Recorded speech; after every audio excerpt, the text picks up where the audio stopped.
सानवा ने जवाब दिया, मैं एक खूबसूरत ड्रेस चाहती हूँ जो मेरे दिल को खुशी दे। बूढ़े आदमी ने मुस्करा कर कहा, तुम्हारी ख्वाहिश पूरी हो गई, अब तुम मेरी मेहमान हो।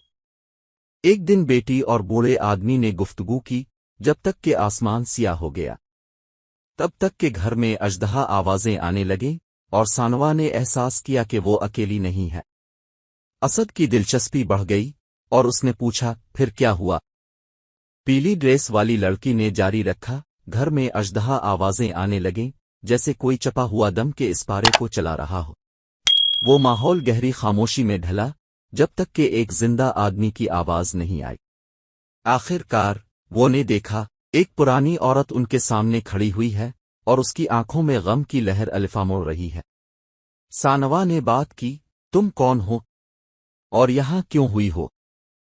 पुरानी औरत ने जवाब दिया, मैं वही हूं जो गांव में एक दिन से चुपकी चुपकी रहती हूं और मेरी मौत की आवाज सुनाई देती है। एक दिन मैंने एक पीली ड्रेस खरीदी जो मेरी ख्वाहिश थी, लेकिन वो ड्रेस गरीबी का निशान ठहर गई और मैं अपनी मौत की जड़ों तक चली गई।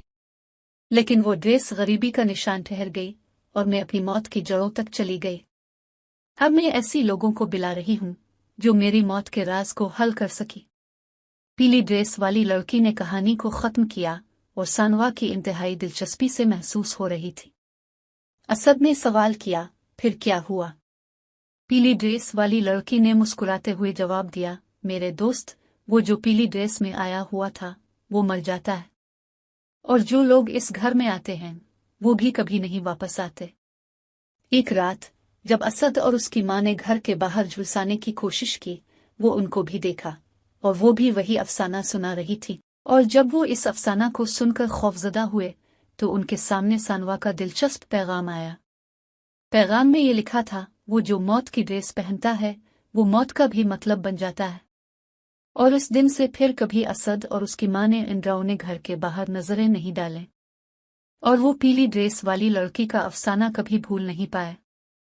वक्त बीतता गया और रात की गहराइयों में घर का माहौल और भी सुनसान हो गया, लेकिन अचानक एक खामोशी में एक साया यात्रा, जैसे कि कोई चपा हुआ राज जाहिर हो गया। सानवा के उनजाबी पैगाम के बाद आसमानी हंसने घर में गलबा पाने लगा। जब असद और उसकी मां ने घर को तन्हा देखा तो उनके दिल में डर और हसरत की लहरें घूम रही थीं, लेकिन उनकी हालत सुनसानी में तब्दीली आई जब एक अंधेरे कोने में साया जाहिर हुआ और एक मामूली आवाज महसूस हुई। सानवा का आवाज थी जो उनके दिलों में खौफ का बीज बोन रही थी। अब लोगों ने मेरा पैगाम सुना और मेरे ख्वाबों की सच्चाई को महसूस किया।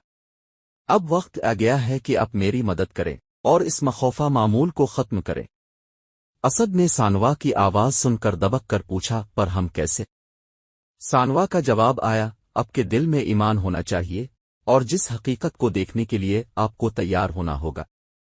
पर मगर हमको क्या करना होगा? असद ने दोबारा पूछा, आपको घर के अंदर जाना होगा और मेरे तरीके से उन कोनों को आजाद करना होगा। सानवा ने जवाब दिया, लेकिन वो कौन है? असद की सानवा से पूछा। सानवा का जवाब आया, वो वही हैं जो मेरे ख्वाबों के कैदी हैं और जिनको आपके गुरफे की दीवारों के पीछे कैद किया गया है। असद ने सानवा की बातें सुनकर दिल में ठंडक महसूस की और वो तैयारी करने लगे कि उन कोनों को आजाद करें। घर के अंदर जाने के बाद वो उन कोनों की आवाज सुनने लगे। इन कोनों ने बहुत थोड़ी देर में आवाज दी, हमें रहा करो, हमें रहा करो। असद ने इन कोनों को आजाद करने की कोशिश की और उन कोनों ने उन्हें बाहर निकाल लिया। इन कोनों की आजादी के बाद घर का माहौल महसूस हुआ कि बेहतर हो गया और असद और उसकी मां को आराम मिले। पुरानी औरत ने शुक्रिया कहा और कहा, आपकी मदद का शुक्रिया, आपने मेरी आजादी के लिए काम किया। अब मेरे ख्वाबों